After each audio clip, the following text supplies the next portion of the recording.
motherfuckers, welcome back to the motherfucking channel. Today we are reacting to JOJIs Ballads 1. It's an album from 2018.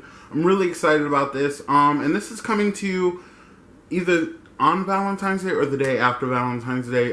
Just because you guys know that Joji and me recently got married, so like it's just like I had to, you know? Due to unfortunate circumstances, this video was supposed to be out 5 days ago. No, it was supposed to be out on Valentine's Day or the day after, but it didn't happen because copyright's a bitch. Fuck you, copyright. I love you, Joji. Bye. I've already reacted to In Tongues by him.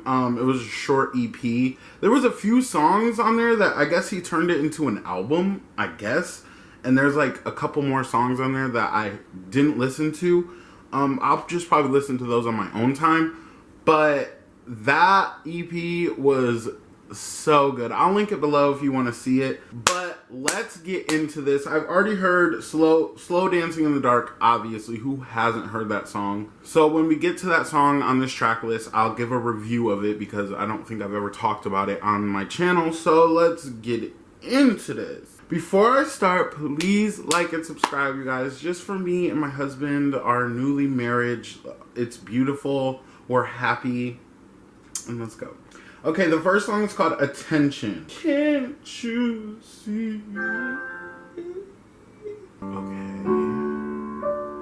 Giving.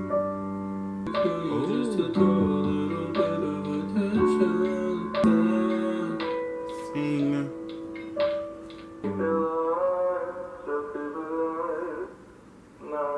Yeah! What the fuck? I love the distortedness of his voice.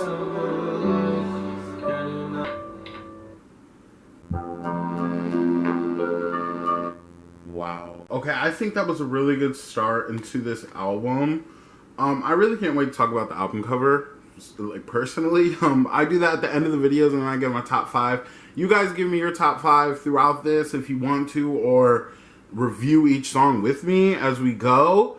That was so good. That was such a good starter for this album. He always gets deep with his words and the lyrics overall, and it just makes you feel something. Like, that's what I love about his music, is it's not boring, try hard, new age sound. It has the new age sound, but it also has like a sound that like something that you just never heard.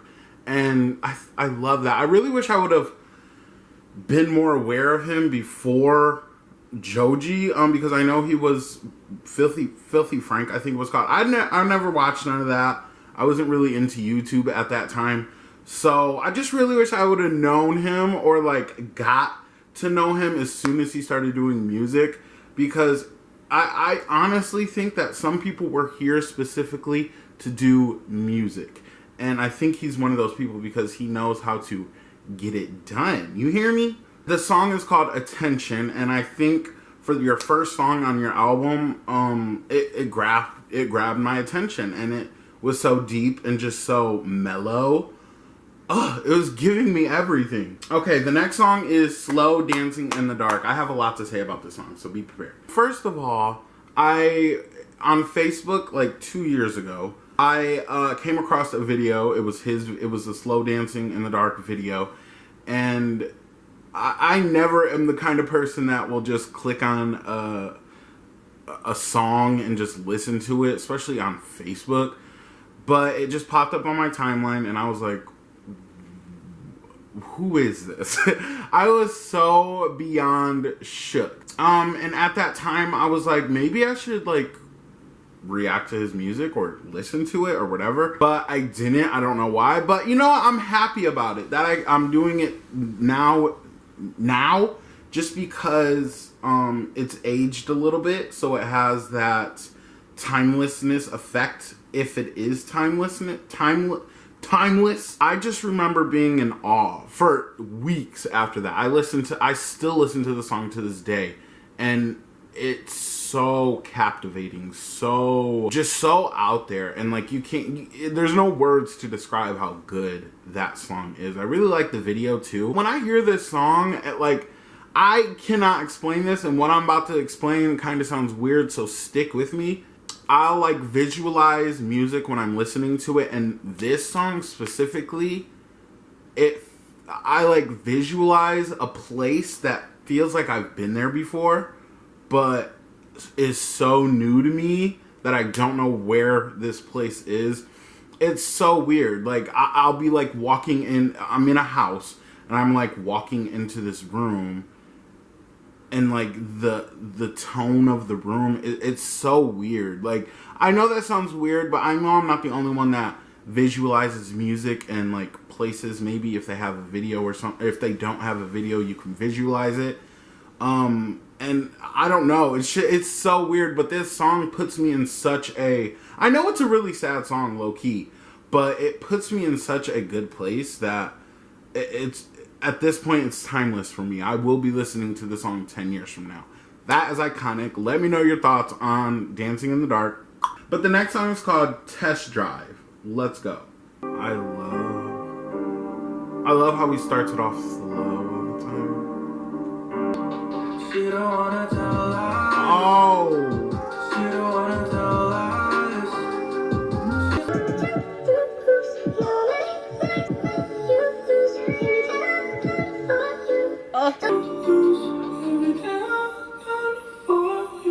Oh, wow. Okay, first of all, I just want to say I think this album is so perfect the day I'm uploading it, or if it's the day after Valentine's Day, I don't know yet. I just think because, you know, Valentine's Day is so overrated. Kinda, it's overrated, but I understand it, but at the same time, you know, there's people out here that are single, and they're not mad about being single at all, but, you know, they don't want to go around seeing hard eyes, blah, blah, blah, all this just fantasizing about a relationship and stuff. They like stuff like this that makes them feel a little sad, and I'm that kind of person. So I personally think that this is a great album for Valentine's Day. With this song, he is talking about a bitch that didn't want a long-term relationship. She just wanted to fuck a few times, maybe hang out, maybe smoke, drink a few times, whatever, pop a few pills, whatever. And that's it. She just wanted to get rid of him. And he doesn't want that. He wants something, and that's why I'm here. Hey, he wants something that's going to be forever, something that's going to last a long time, with both of them giving great things to each other, whether that's ideas or whatever, you know, like, he wants something that's going to be great. She just wants something that's going to be great for now. If that makes sense, it makes sense. That was a good song. Like I said, each song right now is so good. I really think this is a perfect album for Valentine's Day, if you're single and, you know, like me. But let's keep going. The next song is called Wanted You.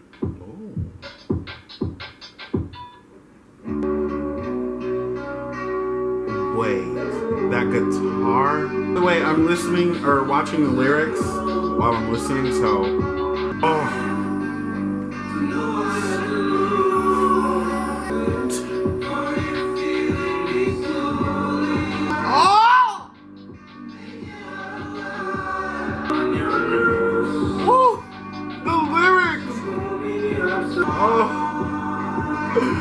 The beat.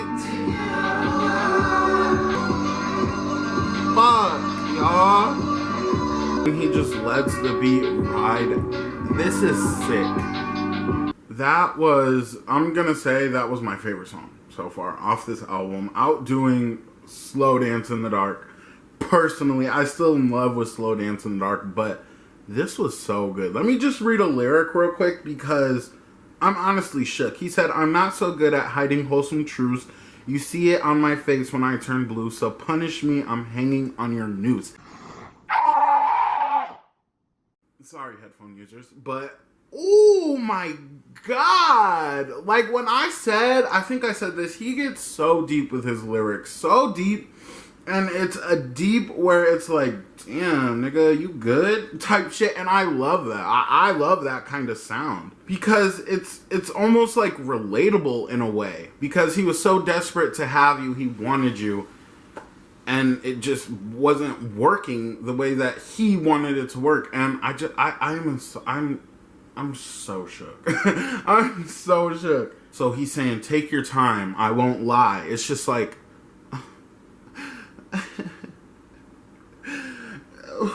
Joji, I feel you, baby. He knows how to make music, okay? Wow. I cannot. Let's keep going. The next song is called Can't Get Over You, featuring somebody I can't see. Apple Music isn't showing me.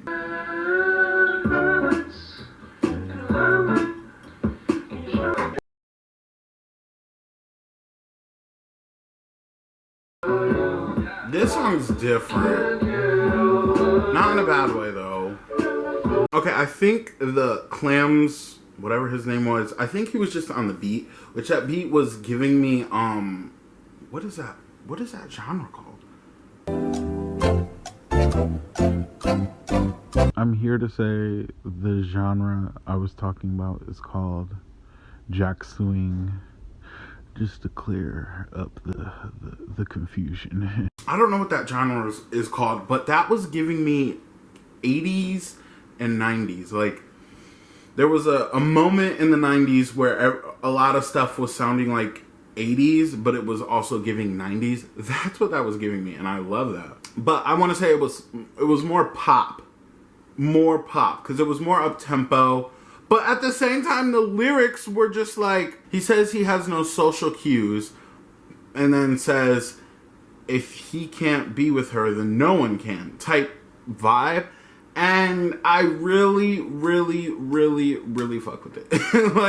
like if you know when you want somebody, and it kind of sucks when they don't want you back kind of situation, or they're just not into that right then.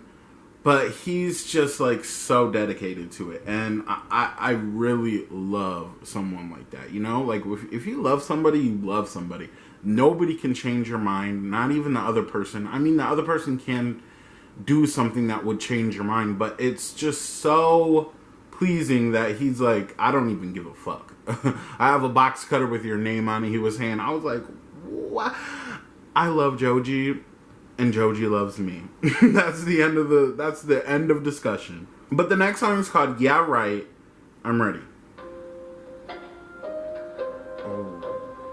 This is gonna be sad. Oh!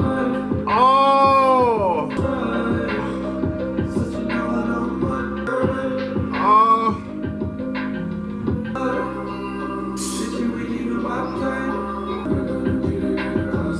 This is making me... And then just let this... That is sickening. That's what I came here for. And that's sickening. I will say right now, that song will be in my top 5. You know, he's so passionate. Passionate about a lot of things when it comes to like relationships and stuff. And you know, I can't really tell if he's just making this music just to make it, or if like that's really how he's like was feeling at this time. And it's such a good, I don't know how to explain it. It's just such a good vibe and project. Probably not for him because he was probably very depressed. But the work that came out of it, I don't know. There's just something that's like irreplaceable about true depression. When it comes to making art and stuff while you're depressed, there's just something beautiful that comes out of it. And he says, like, he was like, I don't mind if you don't cry or whatever. And I don't think that's him saying I don't care. I think it's him saying literally I don't mind, because even if she doesn't cry for him, if he does die, that he's still in love with you. So it's just like, give my nigga a chance. Stop playing with him like he a bitch. But yeah, no. Like, he really knows how to make a true love song. Like, something that is more than just, oh, I love you, please stay with me forever. It's literally way more than that. And that's what I love. I love slower projects that are slow but deep. It's sick. It's so sick. Let's keep going. The next song is called Why Am I Still in LA? When people make songs about LA or Las Vegas, it's like Blinding Lights by The Weeknd. It's so visualizing and so relatable, as in, I've never been to LA, but it's just like everybody talks bad about just how it is there and just how everything's so fast paced, and everybody has to be doing something at all times of the day. And I think that's what this song it might be giving. But let's go. Oh, this is slow for sure. Wow, sickening. Okay, rocker. Wow, this is like kind of depressing, to be honest. Oh. Wow. I love endings of songs like that when they let the beat ride and there's like background vocals that are like kind of distorted, just simply because it like sends you off in whatever vibe he was trying to give you, whether that is sad, whether that is depressed. It just is a cherry on top of a great song, if that makes sense. And intros are almost just as important, because if an intro to a song is not like captivating and doesn't capture your attention immediately, then it's probably not a good song overall. And like I said, people that live in LA, like a lot of people come out and they say it's not happy here at all. And obviously he wasn't happy. Everything is just so overwhelming that he can't think. He can't even breathe. His girl is telling him that she doesn't want to be with him. Like, everything's coming together. This album is almost like a story. And I think it's going to keep going in this sense. But to be honest, I feel like that beat might have been my favorite beat. I don't know. That what is that song called? Wanted You and Yeah Right beat were sick. The Slow in the Dark beat is sick. His beats are just sick, to be honest. But that beat was just so toned down. And then they had that little rock part. That was a bop. I think every song on here right now is 10 out of a 10. But let's keep going. The next song is called No Fun. Let's go.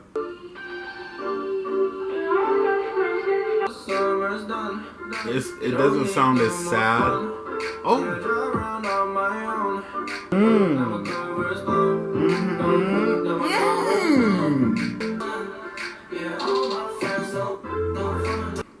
The concepts that he gives,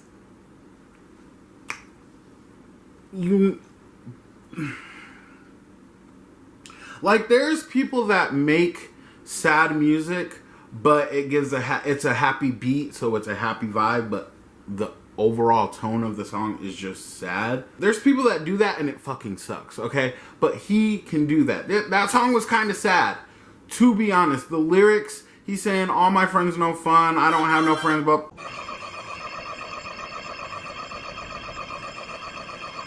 And back with the relatableness of it, because a lot of people do not have friends. Like, friends are so romanticized, not in a sexual kind of way, but friends are always romanticized, or like not overrated, but like a lot of people have friends they can call whenever, text whenever, go over their house whenever, and a lot of people don't have that. Like, I don't have those kind of friends, you know?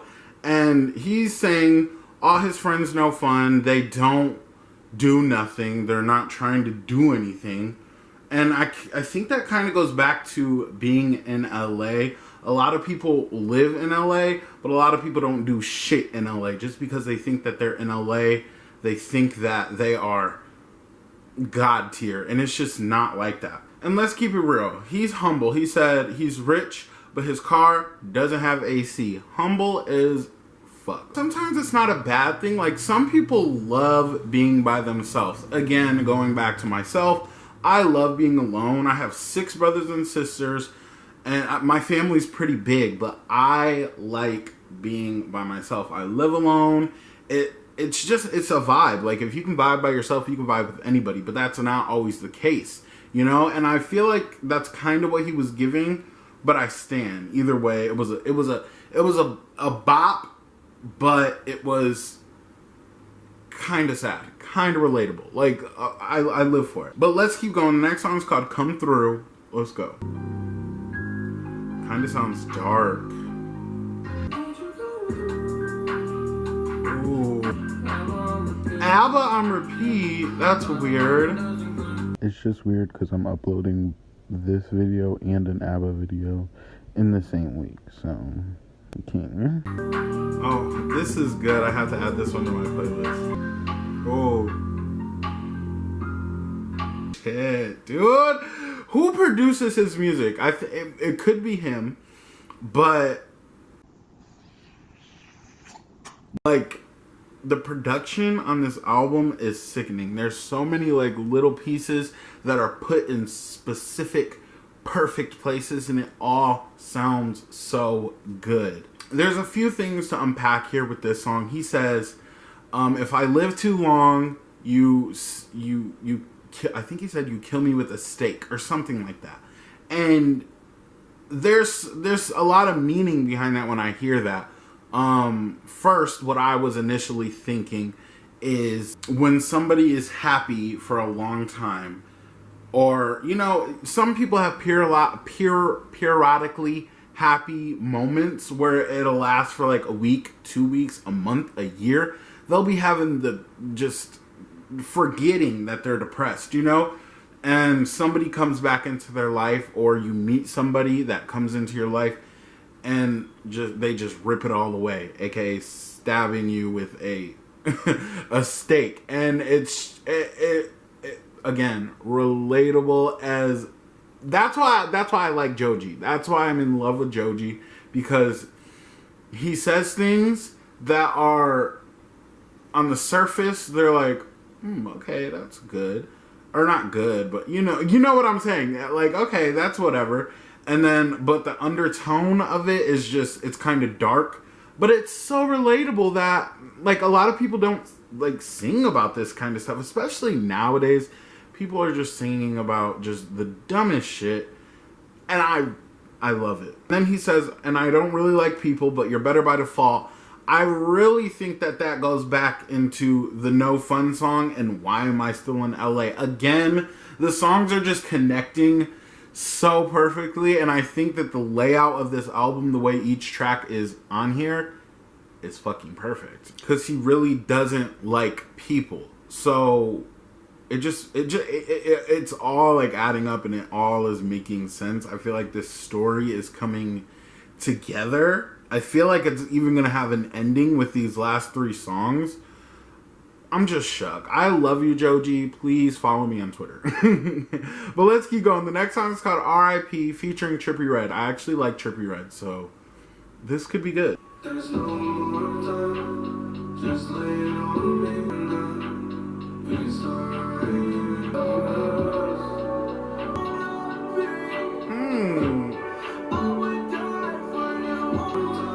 This is good. I don't really like collaborations, personally, but I think that was a perfect collaboration, if that makes sense. Trippy sounded so good over, because that's kind of what his songs are. Like, overall, they're kind of love songs, but he has a few trap songs, of course. But, like, a lot of his songs are, like, loving over somebody that maybe isn't loving him back at the time. And I love Trippy Red, and I think that these two really came together. I want to see another collab. I just want to say, I think that was a missed opportunity at the end. They both could have did that bridge. I would die for you, I would die for you, I would die for you, R.I.P., I would die for you, you. Like, I really think that if those two were singing that part together, layered, that would have, like, this song would have been my favorite song. It's not a bad song at all. Like, I'm in love with the song, but I just feel like that was a missed opportunity. That was good. That was really good. Their voices really connect with one another. and I would die for you, that's a statement. If you say that to somebody and really, really mean it, suicide for you, like, it's a statement. Like, and there are people that feel like that they have somebody in their life that they would just die for, you know? Like, some people would die for their moms, some people would die for their sisters, siblings, whatever. Like, but if you are telling somebody that you're not related to that you're gonna die for them, you're in love. Like, seriously. And it might not even be your soulmate, the love of your life, but you're so indebted to this person that you'll die for them. I love the background of it. But let's keep going. The next song is called XNXX. Is that a porn site? I think that might be a porn site. I feel like I'm in the water. Oh.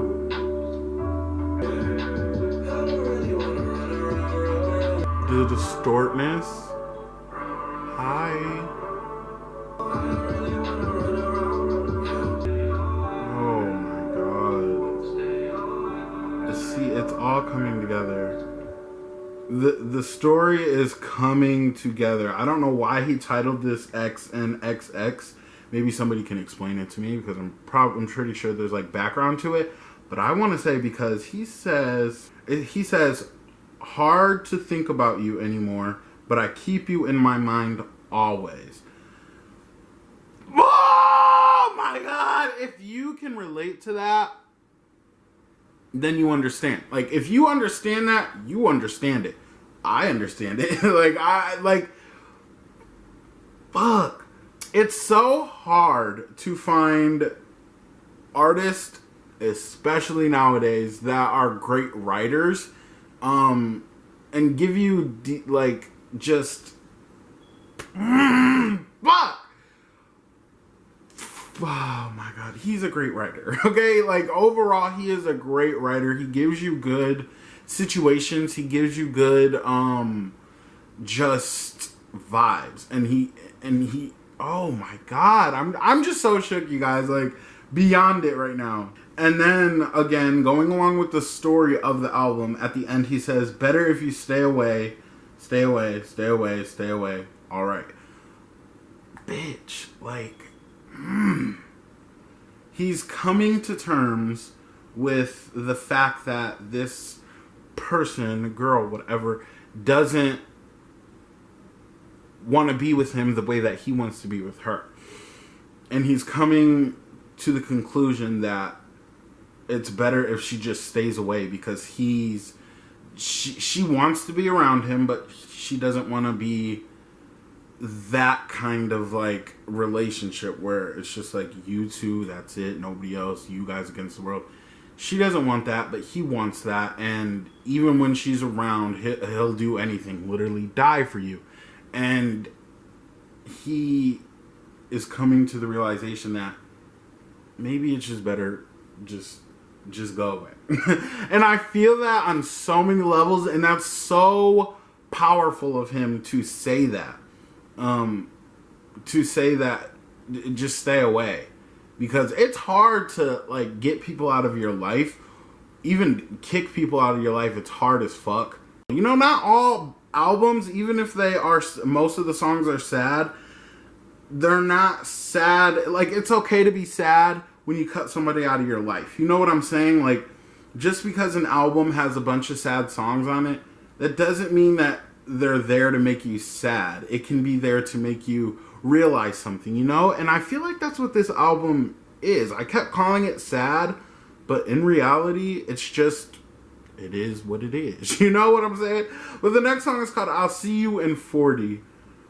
And this is the last song. I'm sad. Is that a guitar?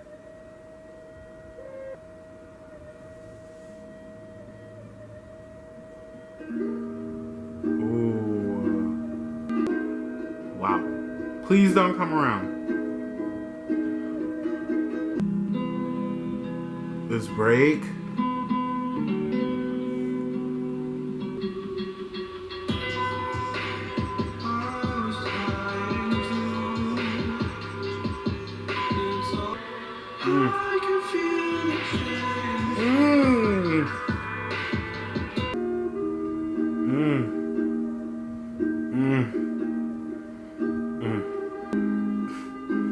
gonna make me cry.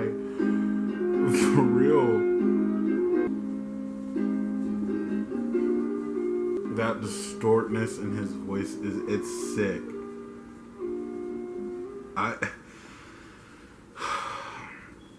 Let's talk about these lyrics real quick. Just the last few lyrics of this song. He says, I will find myself and I will love you. I'll find someone and it feels like I know you. I still love you. Stay true, love. Stay true because I love you. My job. That's a big fear of mine personally, like to be in love with somebody. We go out through the album, he's in love with this person. Don't dance with me in the dark because you don't want to stay type shit. And then he keeps going like, I love you, but I see that you don't love me back.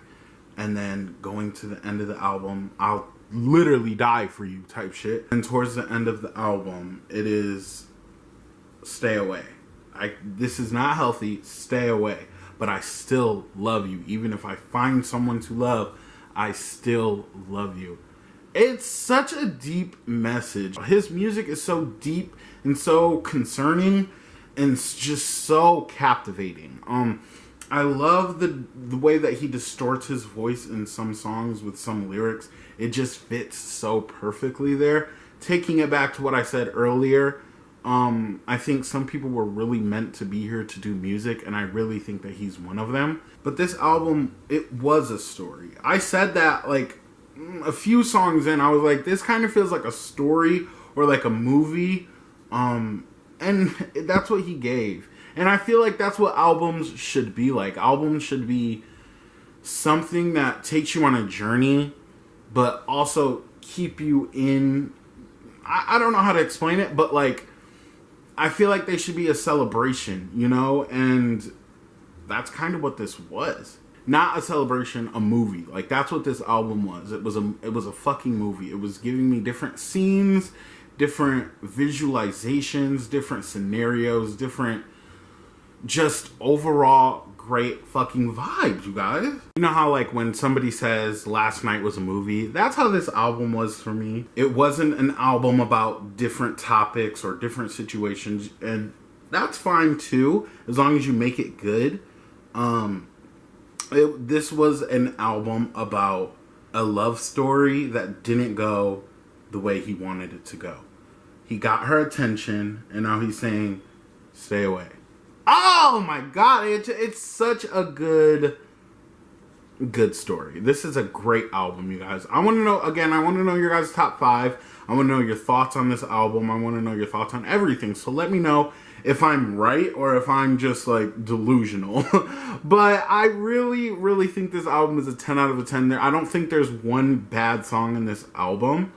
I don't really like the higher or the quick pace kind of sounds, or fast tempos. Some of them are fine, but I don't really like them at all. But he has some fast tempos in this album, and they were good. Like, he makes good music. I think that he can adapt to a lot of different genres, if I'm being honest. I can't wait to see what he has in the future. I know his most recent album was dropped last year, but I just know that Joji is going to get his turn. He's going to get his time. He's going to get a chance in the music industry. I can't wait to see him collaborate with bigger artists, you know. I feel like he's such a perfect chorus singer. If somebody put him on a chorus, I think it would be sickening. But he also would be a great feature because of his writing abilities and just how deep he can get in just the metaphors and stuff. It's just, it's so sickening. Okay, let me give you guys my top 5. Again, give me your top 5. I read the comments and stuff. So, Slow Dancing in the Dark, Wanted You, Yeah Right, R.I.P., and I'll See You in 40. That's my top 5. That was in no specific order. I was just going down the album. I want to know your guys' top 5. I'm going to be listening to this album for days, or weeks, honestly, months to be quite honest. You know what he kind of gives me when I speak about sounds and stuff? I'm talking about the 90s had a certain sound, the 2000s had a certain sound, the early 2010s had a certain sound, and now there's a new sound. Artists that try to get away from the current sound, it's not a bad thing whatsoever. They just don't want to sound bunched up with everybody else. But he kind of gives me emo 2005 mixed with emo 2010s-ish, but Joji. If that makes sense, it makes sense. His voice is so unique. Everything about him is so unique. This is a 10 out of 10. But let's talk about this album cover real quick because it's kind of demonic. He was talking about red eyes. I forget in which song it was, but his eyes here look red. It could be the camera. It could be contacts. It's kind of demonic, but in a good way. He's literally like somebody that you're in love with, or they're in love with you and they don't want to let you go. And that's what that album was. Like, he didn't want to let this bitch go, but he was like, I'll do anything for you. And that's the face he's kind of giving. But I love how it's dark on the outsides. Like, you see his shoulder and stuff. I don't know. It's a simple album cover, no words, and I think simpler album covers always end up being the best albums. This is definitely better than In Tongues, even though I love In Tongues. Like, all those songs on there are great. I just think that this vibe of this album, the story of this album, is so great. But, you know, it's not every day that you come across a 10 out of a 10 album. Again, I'm going to be listening to this album forever. It's just so good. It's more of a book, like a story. There's like little pieces here and there that you get, and then at the end it all comes together. That's what that was for me. But I guess that's it, you guys. I will definitely be reacting to his next album. What is it called? His next album is called Nectar. It came out last year. I love that album cover too. I cannot wait till that or till then. So make sure you guys like and subscribe. I also react to a lot of different artists. So if you're into like anybody else, maybe, I don't know. Like, I don't know if I react to the artists that you like, but I don't know. Make sure you guys like and subscribe. And I love you, Joji. Please follow me on Twitter. I'm begging you. But I guess that's it, you guys. Make sure you like and subscribe. Bye, motherfuckers.